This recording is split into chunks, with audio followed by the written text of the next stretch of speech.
अब चिन्ता छैन, केही चिन्ता छैन। घर घरमै राहदानी आउने भयो, लाइसेन्स पनि घर घरमै आउने भयो, एनआइडी कार्ड पनि अब खिच्न त घर घरमै आएको छ, पुर्याउनु पनि आइदिए हुने हो। जग्गा धनी दर्ता सत्यको कुरा पनि यसो टोली राखेर गाउँ गाउँमा डुलाइदिएदेखि कति राम्रो हुन्थ्यो। त्यसो गर्दाखेरि चाहिँ फेरि यो बिचौलिया पनि हुँदैन थियो। त्यहाँ गयो बिचौलियाले म गरिदिन्छु यो गरिदिन्छु भन्छ, पैसो ठोकिहाल्छ। त्यसलाई पनि यसो सुविधाको रूपमा घुम्ती सेवा गरिदिनु पाए हुन्थ्यो कि। त्यसपछि अनि जनतालाई चाहिने दैनिकका सामानहरू पनि यसो ल्याउने लाने सुविधा गरिदिएदेखि कति राम्रो हुन्थ्यो, होइन त? हो नि, सुविधै चाहियो त हो नि। पासपोर्टै लिन जान नसक्या होइन के जनताले। समस्या कहाँनिर हो भने लाइसेन्सै लिन जान नसक्या होइन, पासपोर्टै लिन जान नसक्या होइन। लिन जाँदा पटक पटक लिन जाँदाखेरि नपाएका हुन् के। समयमै प्रिन्ट गरिदिनु पर्यो, समयमै दिनु पर्यो। यो 10 दिनमा हुने पासपोर्ट चाहिँ 10,000 15,000 तिरेर पाइहाल्ने। अनि यो 5,000 मा हुने पासपोर्ट चाहिँ 35 दिन 40 दिन 2 महिना 3 महिना कुर्नुपर्ने हो क्या। समस्या मुख्य कुरो यो घर घरमै आउने पुर्याउने हुने समस्या होइन। यो 5,000 10,000 15,000 क्याटेगोरी चाहिँ हटाउनु पर्यो। पशुपतिमा दर्शन गर्न जानलाई उही अलिक बढी पैसा तिर्यो भने सिधा बाटो, अलिकति थोरै पैसा तिर्यो भने जाममा घुमेर जानुपर्छ भने जस्तै यो पासपोर्ट लिने बेलामा नि अलिक बढी पैसा तिरे छिटो हुने, अलिक थोरै पैसा तिरे ढिलो हुने भने पनि यो सरकारले पनि बिचौलिया गरे जस्तो देखिन्छ के।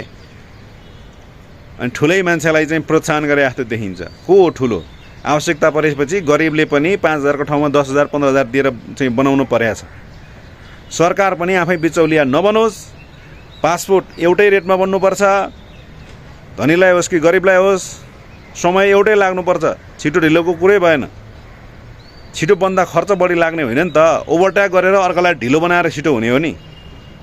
त्यस कारणले गर्दाखेरि 10,000 तिर्दा चाहिँ अहिले खलत्तै अर्को मेसिनमा हालेर प्रिन्ट गर्ने त होइन, त्यही प्रोसेसमै गर्ने हो।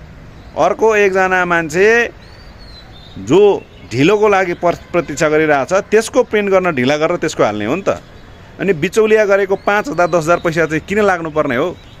मुख्य कुरो त विदेशमा भएको नेपालीलाई पनि नेपालमै फर्काउने, नेपालमै रोजगारी दिने, अनि यहाँ भएका युवा यहाँ भएका चाहिँ जनशक्तिहरूलाई विदेशमा पठाउने होइन, यहीँ रोकेर यहीँ रोजगारी दिएर यहीँ काम लगाउने भन्ने हो। समस्या चाहिँ पहिचान गर्नु पर्यो के।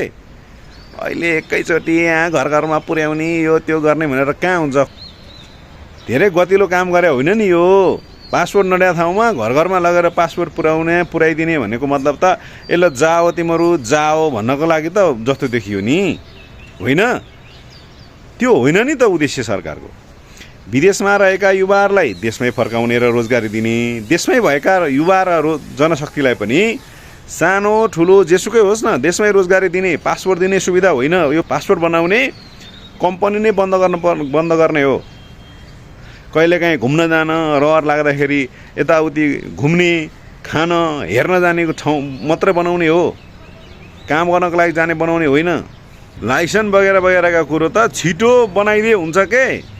हामी त्यहाँ चाहिँ नि रिन्यू गर्न गएको बेलामा, हामी त्यहाँ चाहिँ नि नयाँ बनाउन गएको बेलामा काम सकिसकेपछि आजको भोलिसम्म हुन्छ भने त जहाँसुकैको मान्छे नि काठमाडौँ आएर भोलिपल्ट एक दिन त बस्छ, भ्याइहालिन्छ जुनसुकै ठाउँमा पनि।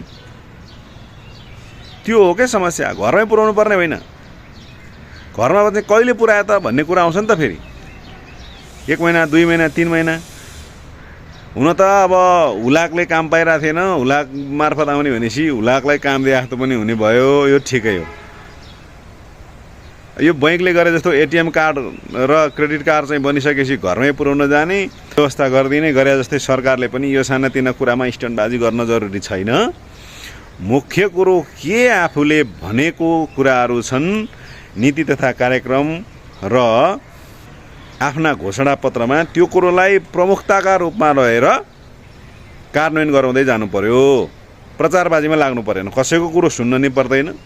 आफ्नो हिसाबले आफ्नो नीति तथा कार्यक्रम र घोषणापत्रको कार्यक्रम अगाडि बढाउँदै जाने। आज नभए भोलि हुन्छ, भोलि नभए पर्सि हुन्छ, 1 महिनामा नभए 100 दिनमा होला, 100 दिनमा नभए 200 दिनमा होला नि, होइन? त्यसकारण अरू बिचौलियाहरूले गरेर जुन हिसाबको काम ढिला भएको छ सरकारले पनि त्यही बिचौलिया काम गरेर बढी पैसा लिने काम नगरोस्। यो कुरा चाहिँ स्टप हुनुपर्छ। यो घर घरमा पुर्याउने, घर घरमा ल्याउने, लाने भन्ने सुविधा गरिरहन जरुरी छैन।